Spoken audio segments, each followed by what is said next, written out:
Mr. Chairman, I appreciate your calling this hearing this morning, and in particular agreeing to my request that, given the topic, Assistant Secretary Morton should be present.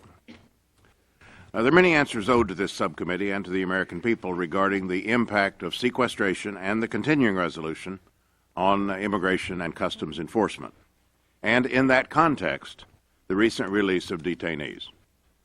Late last night, we received cursory information about how many people have been released, and we still need to know how many, and we still need to know under whose order, how the determination was made on which individuals to release, what form of alternative supervision they're now currently under, or if we can expect additional releases, such as this, as the longer sequestration, as the sequestration stays in place. Some of these actions took place in the context of unworkable and onerous conditions the Republican majority has placed on ICE funding. I'm referencing in particular the floor of 34,000 detention beds that ICE must maintain, a rigid requirement I have never thought was wise in good fiscal times or bad.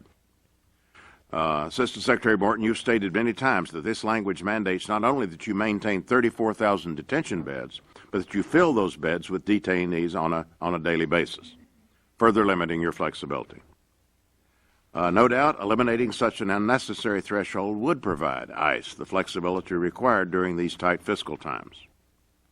Instead, the majority has doubled down on this unwise approach in the CR passed by the House last week, maintaining the 34,000 bed threshold while doing nothing to prevent the devastating impacts of sequestration across your other programs. In fact, the rigid requirement about the bed level makes it inevitable that the sequestration acts will fall even more severely on other programs. We want to hear about that today.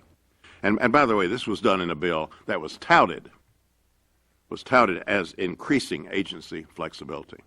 That was the mantra on the floor of the House.